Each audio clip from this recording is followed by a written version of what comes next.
Ya. Hola, buenas tardes. ¿Se escucha, no? Sí, se escucha. Sí.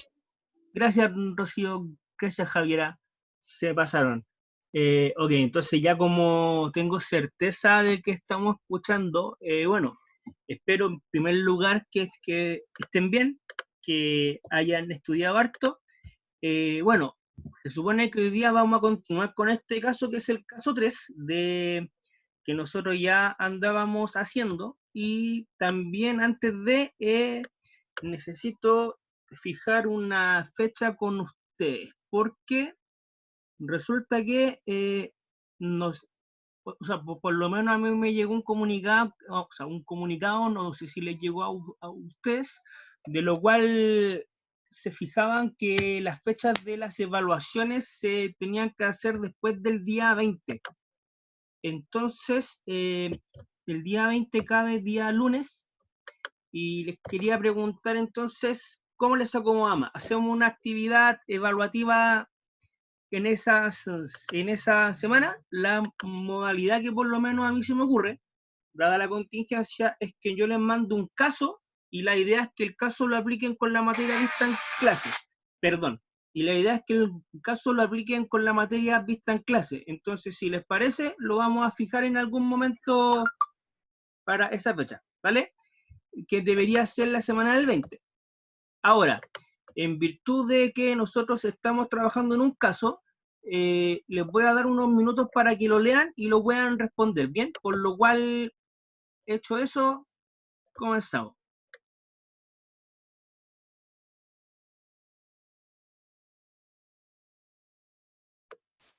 Ya, chiquillos, entonces, aludiendo que ya ha transcurrido un tiempo razonable y que ya están en condiciones de poder desarrollar el caso, conversamos. ¿Qué nos dicen? Dice, caso 3. Usted es el encargado de la auditoría a los estados financieros del 31 de diciembre del 2009 de la empresa Guau, o sea, súper creativo el nombre. Productora de, o sea, sí, productora de productos alimenticios para mascotas, con una amplia variedad de artículos. Como parte del proceso de auditoría, le corresponde verificar los inventarios al cierre del ejercicio. Entonces, ¿qué es lo que pasa? Por ejemplo, si yo sé que esta empresa es una empresa dedicada a la venta de productos para mascotas, lo lógico es que el rubro financiero relevante de este proceso sea el inventario. Entonces, si yo quiero validar la cuenta de inventario, mercadería, existencia, ¿cómo lo validaría? Bueno, lo más probable es que lo validaría haciendo un inventario físico tan simple. Primero que, como saben, el inventario, si nosotros trabajamos con un sistema centralizador de contabilidad, el inventario, el rubro de inventario se construye mediante el tarjetero de existencia, de lo cual el tarjetero de existencia es un control dual que me analiza a mí el proceso de tener el inventario en unidades físicas y el inventario valorizado en moneda para la presentación del estado financiero. Con esa lógica, uno dice, a ver, ok, entonces si yo quiero ir validar eso, mínimo que si a mí me dicen que, no sé, supongamos el inventario o el tarjetero a mí me dice que yo tengo inventariado 15 kilos de comida para perro, lo lógico es que yo haga un inventario físico, lo vea y hayan 15 kilos. Si hay más kilos, ¿qué es lo que pasa? El contador hizo mal la pega, y si hay menos kilos, alguien se está llevando la mercadería, hay un error, algo pasó.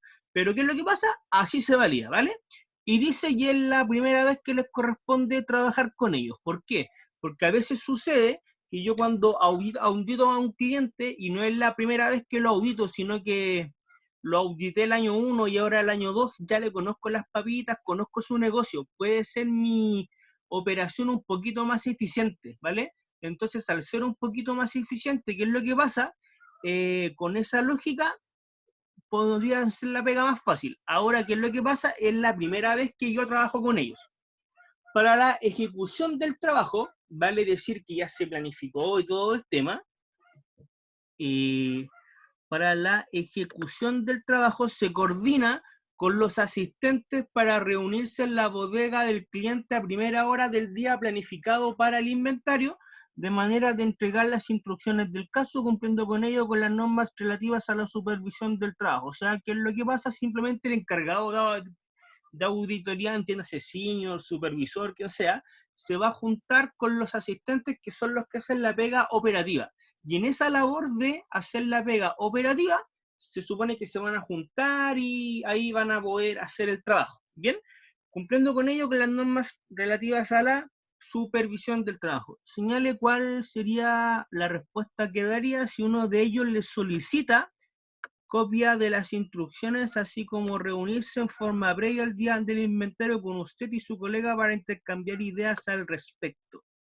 Entonces, ¿qué es lo que pasa? Acá, entre medio de todo el proceso, de lo cual yo me iba a juntar con los asistentes y me iba a juntar con las bodegas del cliente, ocurrió que uno de los tipos del cliente, los que trabajan en la bodega, me pidieron copia de las instrucciones y aparte me está diciendo que ¿cómo se llama? Que, claro, que le mande copia de las instrucciones y en paralelo a eso, que conversen e intercambien bien ideas. Entonces, me piden la pega anticipadamente para saber qué es lo que se va a hacer, ¿vale? Que eso no va al caso.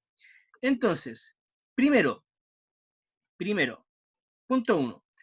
Al planificar una auditoría de estados financieros, debería considerar a lo menos 3 aspectos. ¿Cuáles? Desarrolle estos aspectos. Entonces, pregunta, gente, ¿cuántos aspectos me habla a mí de la planificación? Cuando yo planifico una auditoría, las nagas a mí me dicen que debo analizar algunos aspectos y me los nombra, y me los menciona, y me los desarrolla. ¿Cuántos son? 8, 15, 25, porque si yo les pido 3, lo lógico es que sean más de 3. Rocío dice 4, ¿alguien dice otra cosa? 10 dice Javiera. Javiera, ¿de dónde sacaste el 10? Pero bueno, está bien. Ay, se ríe, o sea, me tocó con la alumna graciosa. No, pero está bien, está bien. 4, 10, ¿alguien tiene alguna otra idea? Vamos, con toda confianza, people.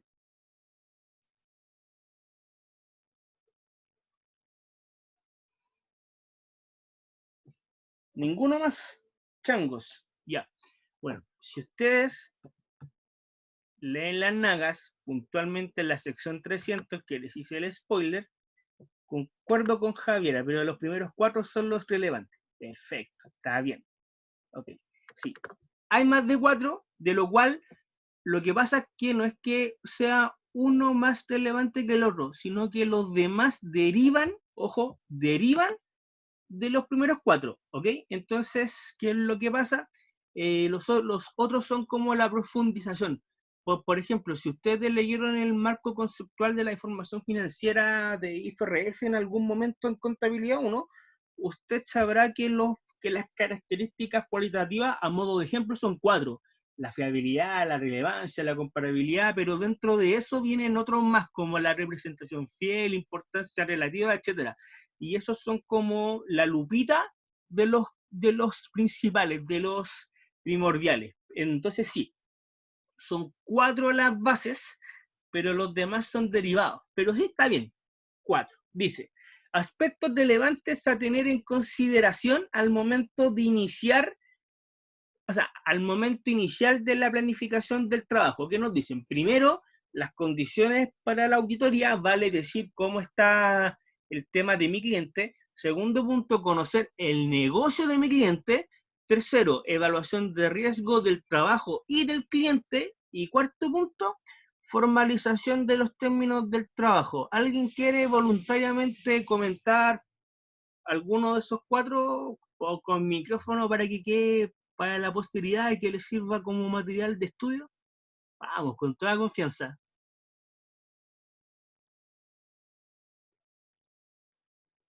¿Ninguno? ¿Cómo no va a haber un voluntario? Digo yo, son enteros fome.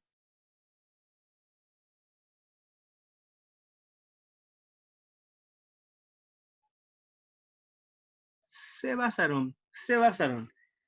¿Qué me pueden comentar de las condiciones para para la auditoría? Coméntenme, coméntenme.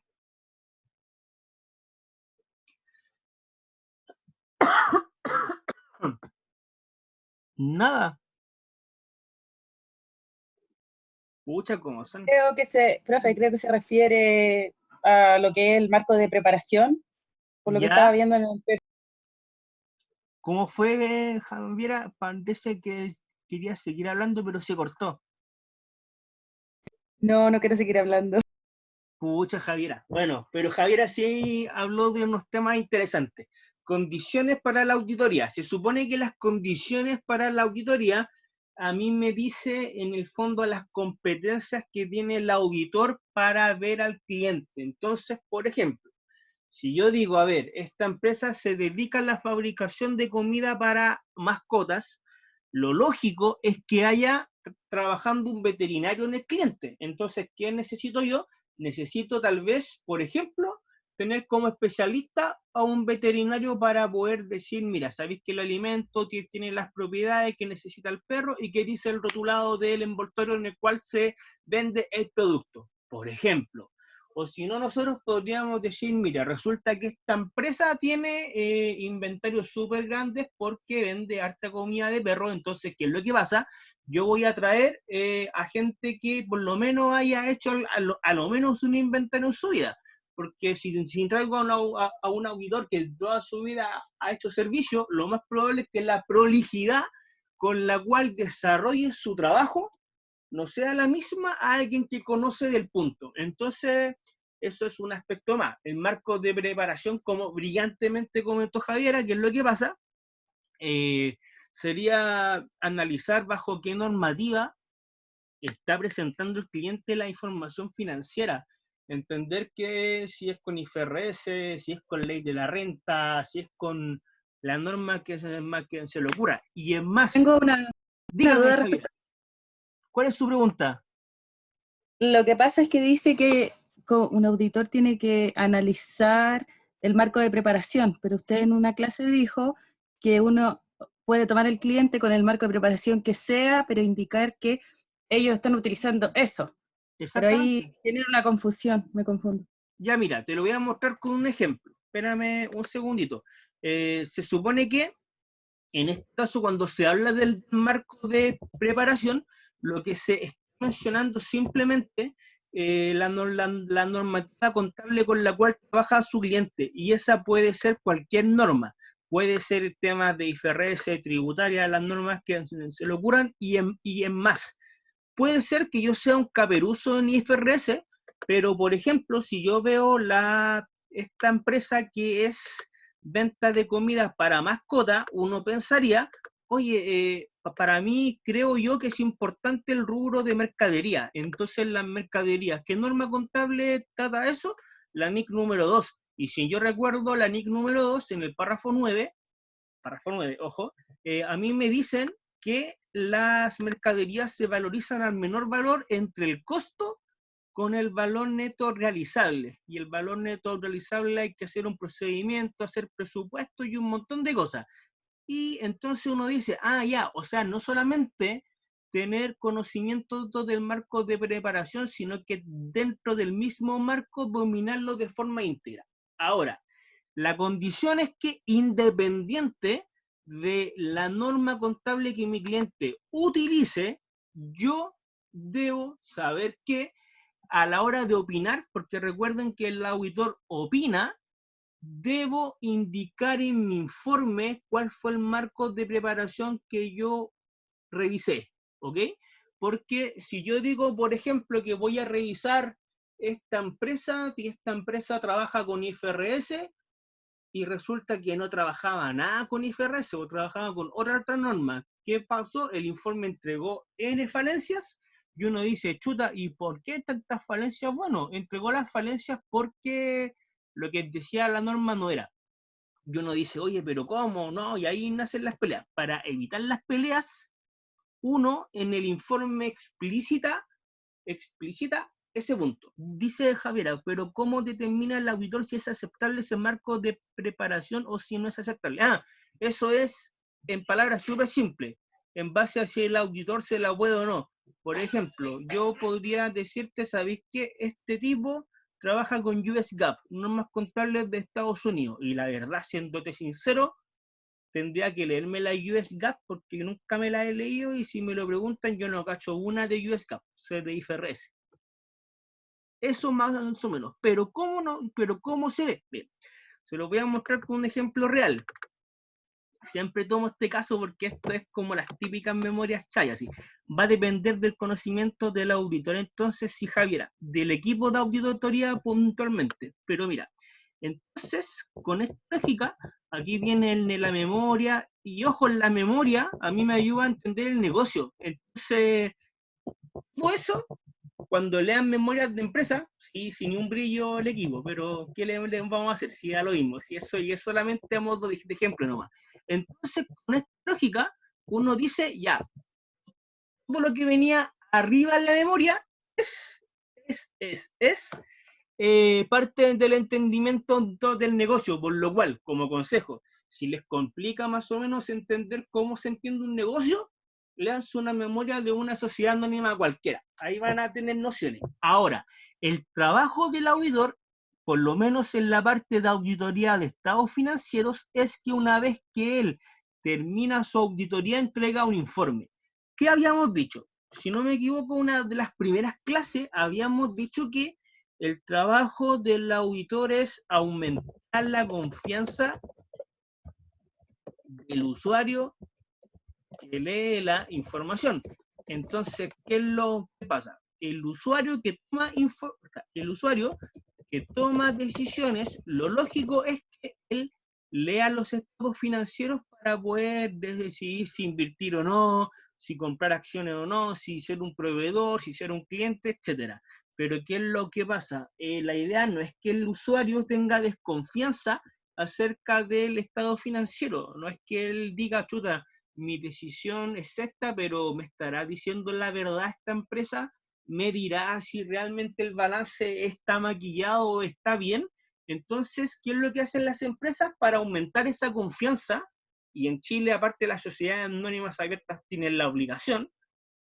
Antes del estado financiero que presentan en su memoria, hay un informe como este, de lo cual en este caso, por ejemplo, en blanco y negro sea, era el auditor BDO, una firma de auditoría X. Entonces se supone que acá dice, le emito el informe de auditor independiente, o sea, el auditor externo que no tiene ningún conflicto de interés, ni lazos de independencia, ni tampoco temas. Acá les entrega la información al accionista y el director, como nosotros lo dijimos en clase, de blanco y negro sea y filiales, porque se entiende que como holding, lo más probable es que auditaron a más de una empresa. Entonces acá, si se dan cuenta, dice lo siguiente, información sobre los estados financieros consolidados. ¿Qué nos dice? Hemos efectuado una auditoría de los estados financieros consolidados adjuntos de blanco y negro sea y filiales que comprenden el estado de situación financiera, ojo, el estado de situación financiera, y ese nombre me suena como a IFRS, ninguno el mal llamado balance general, como que lo menciona, ¿vale? Y las correspondientes estados consolidados de resultados integrales, también nombre de IFRS, los estados de cambios en el patrimonio y los flujos de efectivos, etc. Entonces acá, ¿qué digo? Primer alcance, yo pude haber revisado año 2018, 17, 16, pero solamente opino sobre el 2018 porque fue lo único que yo audité. Eso es un alcance, si se dan cuenta. ¿Qué es lo que abarco yo? Esto nomás.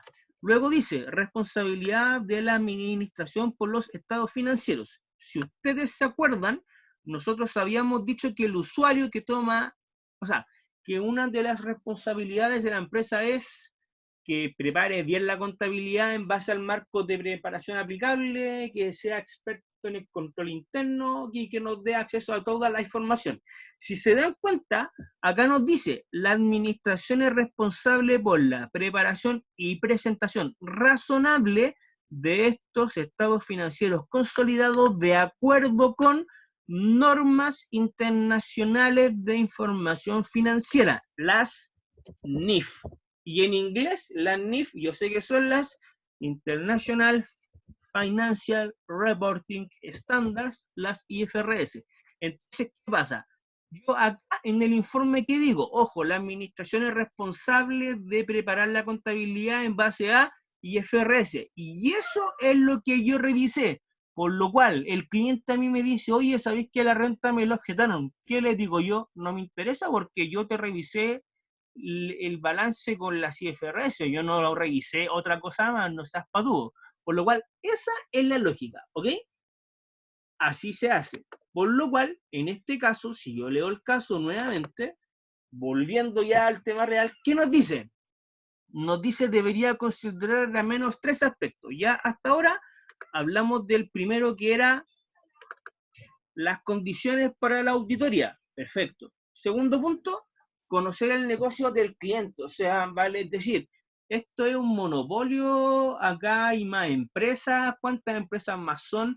Entonces, por lo menos dentro del negocio, conocer, o sea, por el tema del macro y microentorno, ¿vale? Es decir, conocer a los competidores de la empresa, conocer los clientes máximos, conocer los proveedores máximos, conocer qué tan difícil o qué tan fácil es entrar a la empresa, por ejemplo, conocer los temas políticos, conocer los temas sociales, conocer los temas económicos de la empresa, saber qué leyes les afecta a esta empresa en particular, saber si tuvo alguna contingencia en el pasado, por lo menos revisar su historia, todo lo que tenga la memoria es parte del entendimiento del negocio. Si les complica mucho, ¿bien? Luego nos dicen evaluación de riesgo de trabajo y del cliente, o sea, simple punto tan fácil como decir, oye, mira, resulta que en esta parte nosotros vamos a revisar el tema, yo reviso a mi cliente y por lo que yo visualizo los riesgos exponenciales son todos estos, lo que hemos visto en clase. Luego dice, formalización de los términos del trabajo.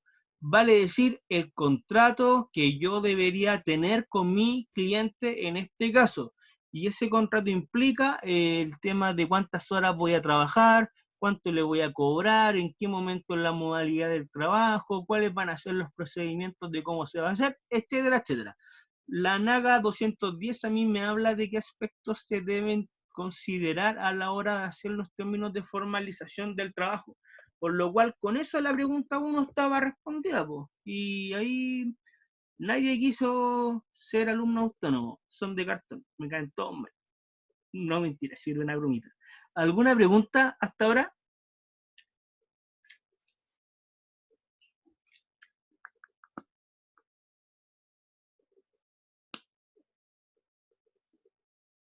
Vamos, pregunten con toda confianza. Ya sea por micrófono, o sea por chat, como les acomode más.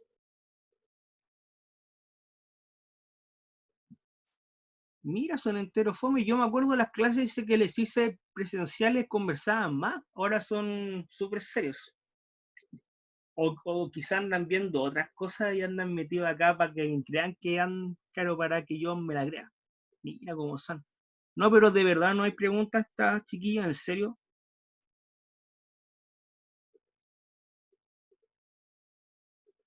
Ok, voy a asumir que no hay preguntas. Está todo claro, profe. Qué bueno, Carolina, muchas gracias. Te ganaste un like. Ya no me siento tan solo.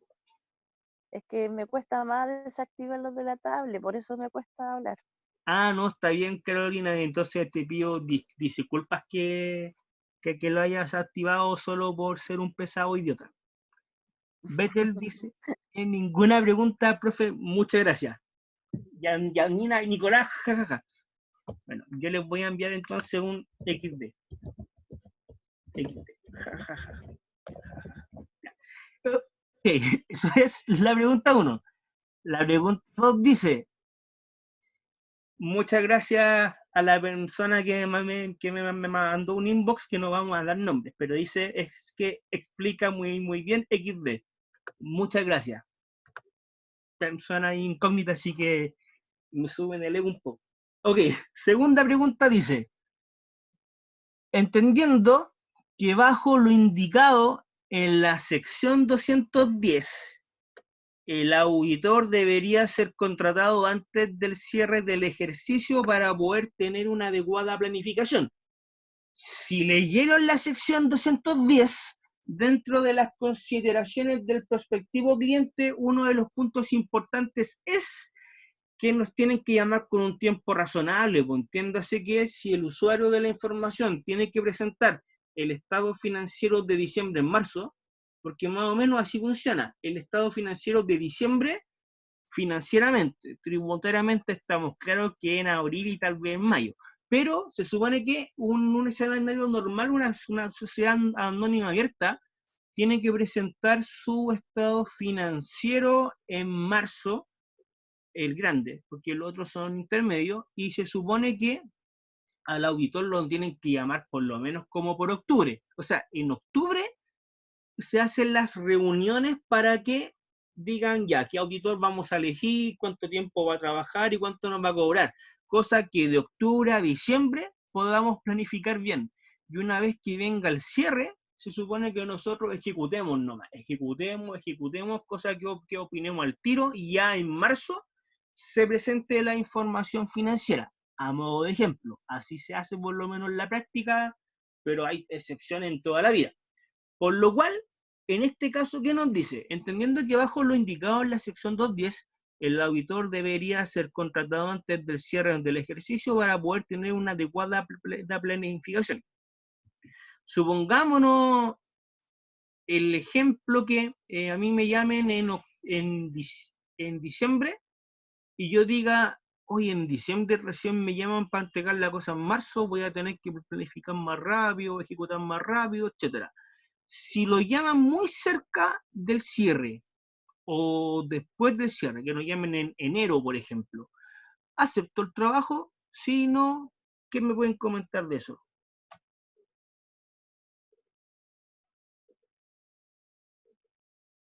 ¿Lo aceptarían si lo llaman en enero para tener la pega lista en marzo?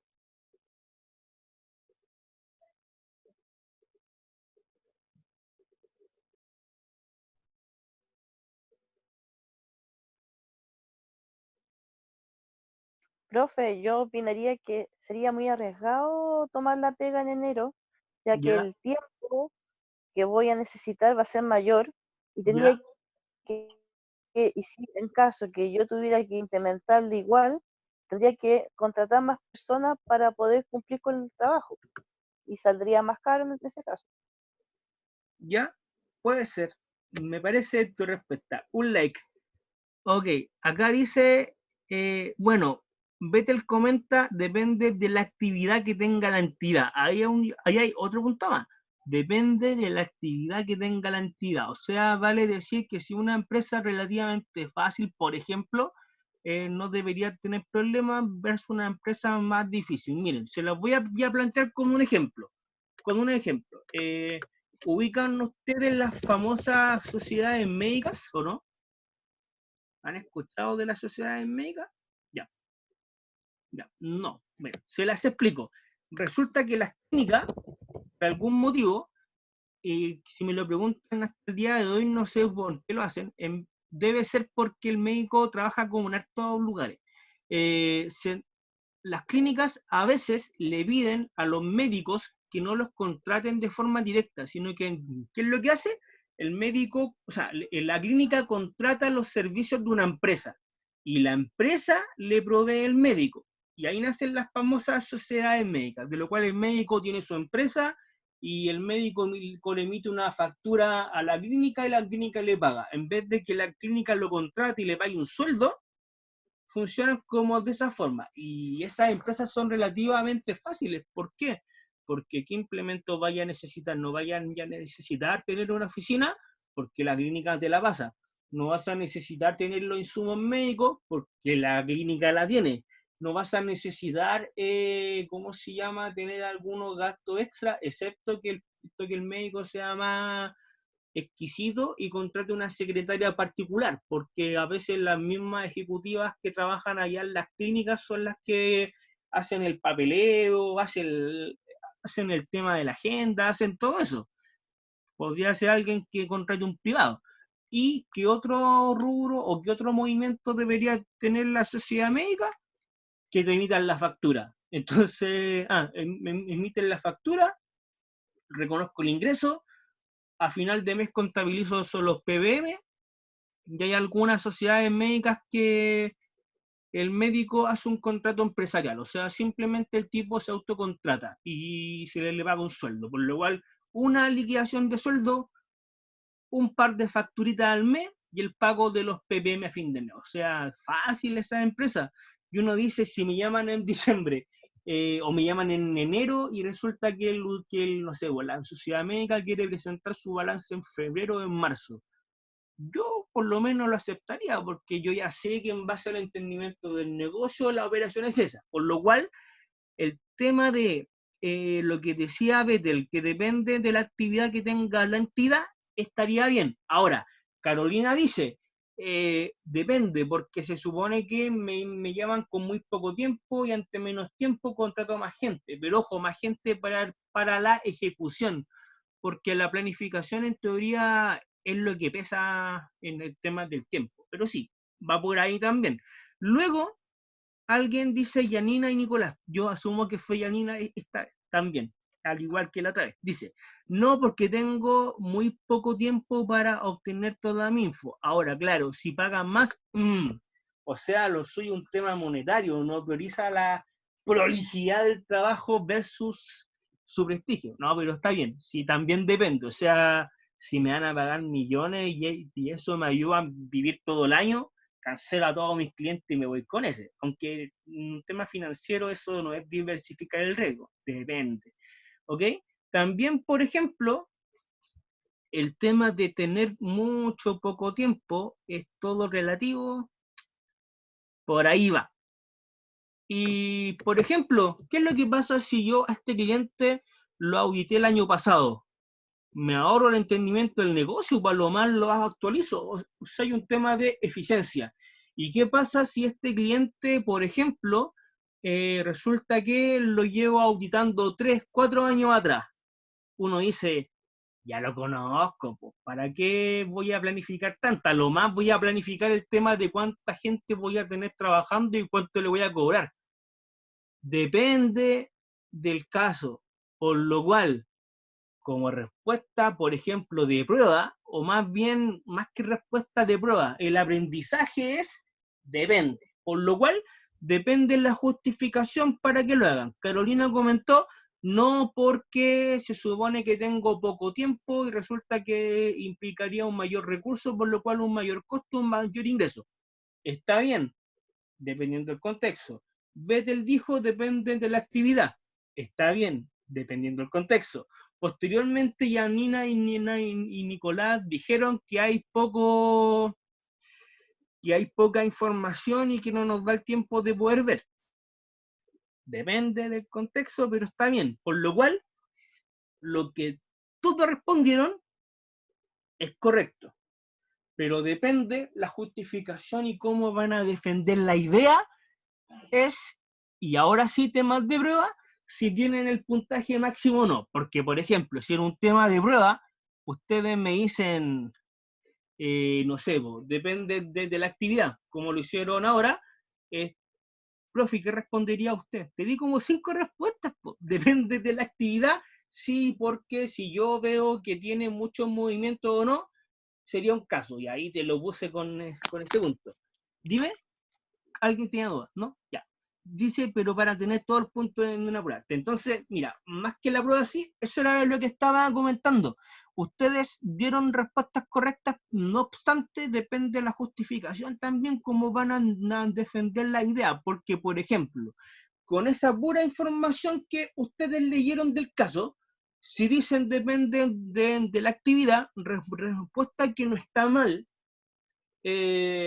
yo a nivel de prueba les pondría de 10.1, porque no está mal, pero yo no me puedo meter en la cabeza de ustedes para saber qué quisieron decir.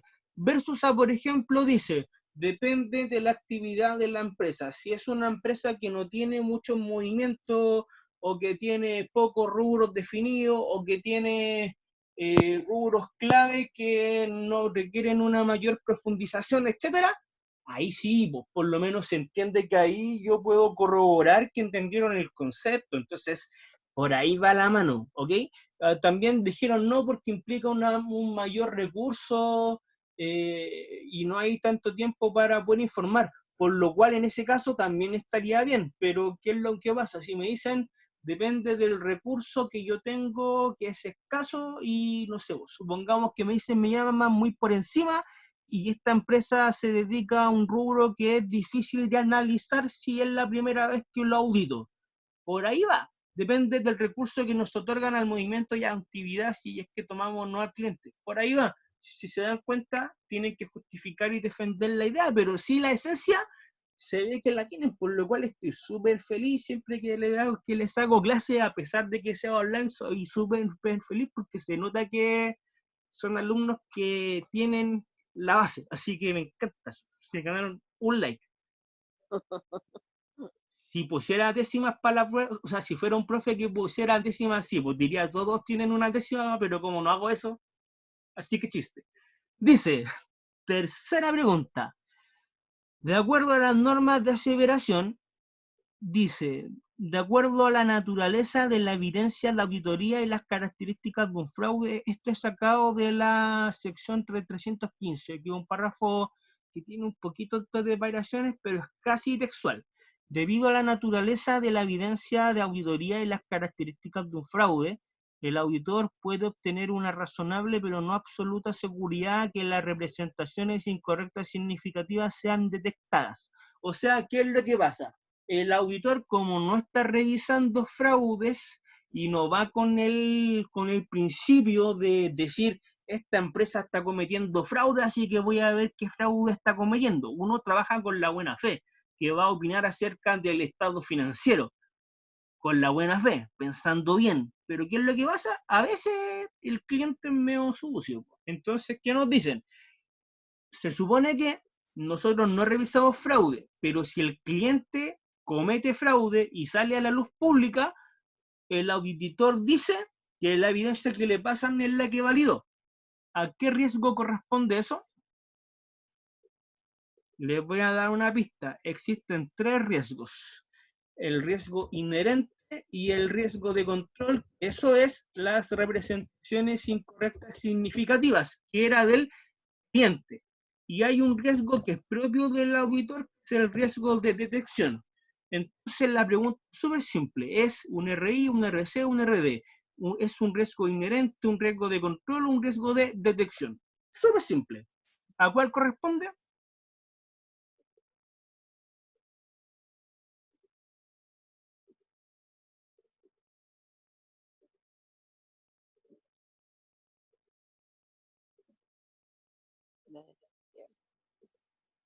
¿What?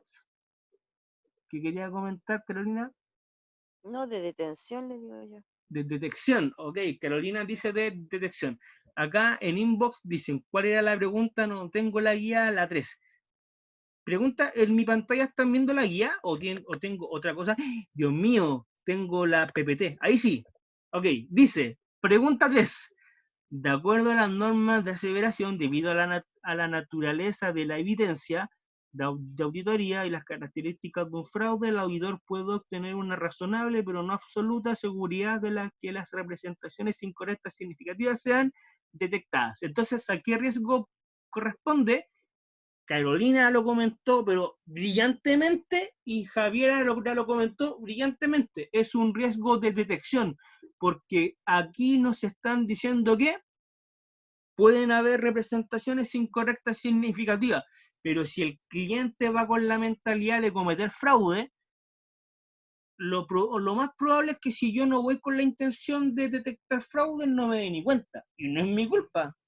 Mala suerte, ¿no? Pues si es lo que me tocó. Por lo cual, en ese caso, ¿a qué riesgo corresponde? De detección.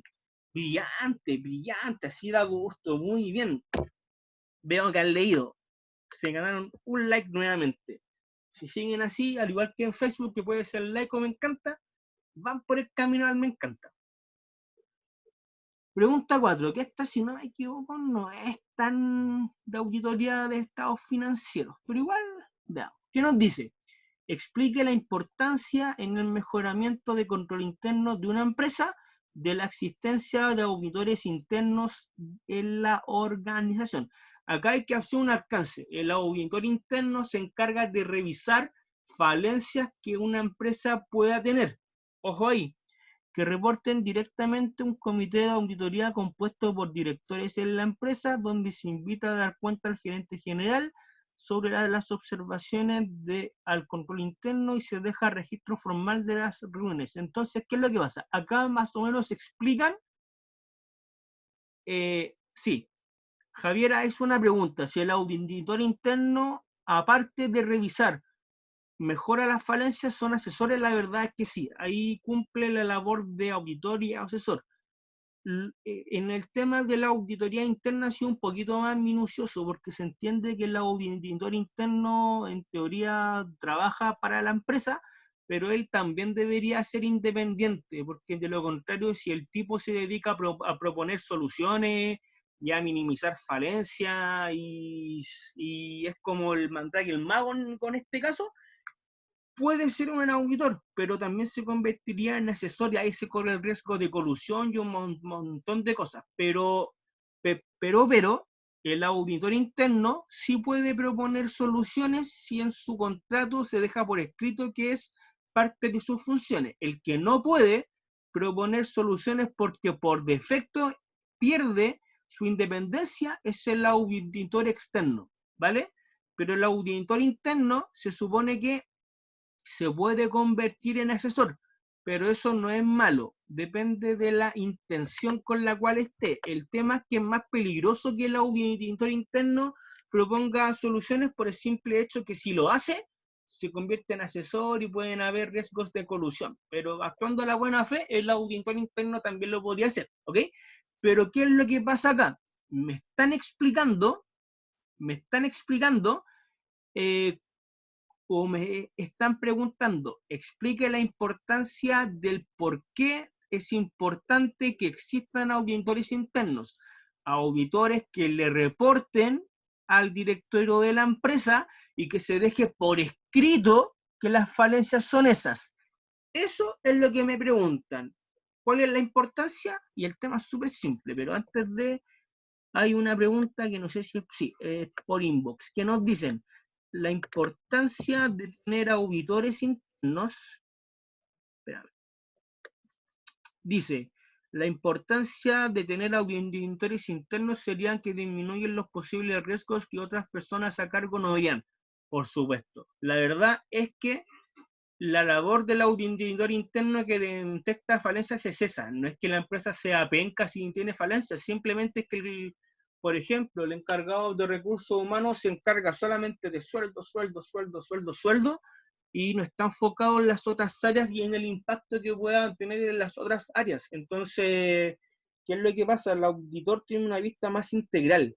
Esa es la principal diferencia, que la gente está como tan metida en su cargo que a veces se setea, a veces se mecaniza, a veces no ve más allá, no vislumbra más allá de lo que se ve en temas de negocios, por lo cual, lógicamente, la importancia del auditor es esa, como comentaron por acá.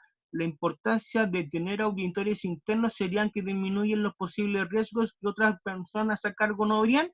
Eso es. De hecho, es tan buena esa definición que la vamos a anotar acá. Y como las felicitaciones se hacen en público, muy bien, Javiera, te ganaste un like. Dice. Eso. La importancia de tener auditores internos sería que disminuyen los posibles riesgos que otras personas a cargo no verían. Pero ojo, que este mismo párrafo nos hace un énfasis importante, que ese punto se debe dejar registro formal. ¿Y por qué? porque si no hay un registro formal,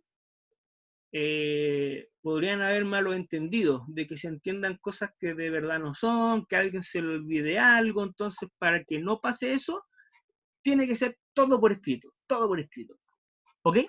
Y bueno, es más o menos eso. ¿Tienen alguna pregunta de la clase de hoy? ¿Todo bien?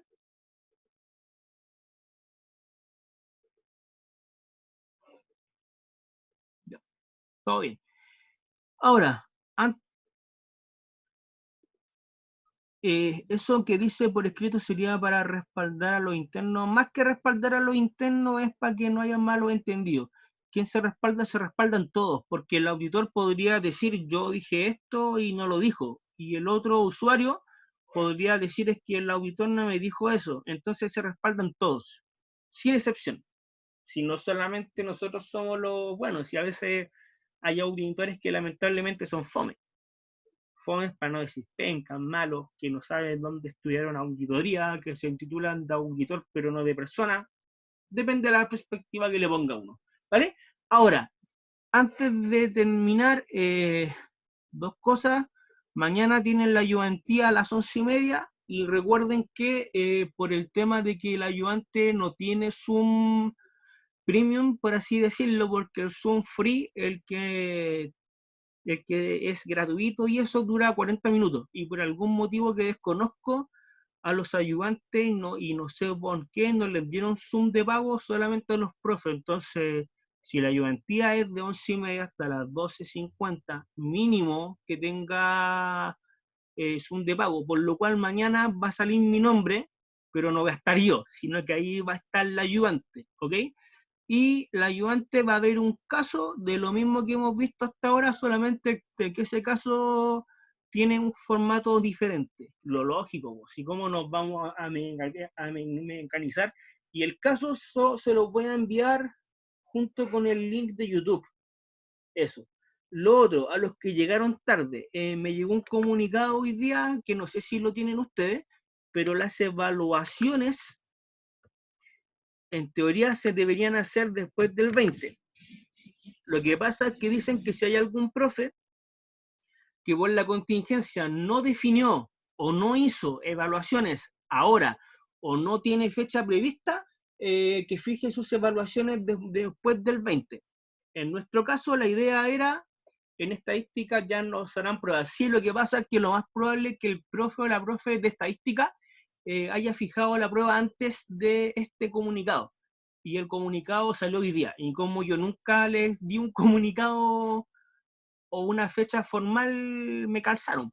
Así que vean el lado bueno, van a tener harto tiempo para estudiar y repasar y todo eso. Mira, se supone que yo recién puedo hacer evaluaciones después del 20. Entonces, si les parece, mi idea original era hacer controles y eso, pero por motivos lógicos es complicado hacerlo.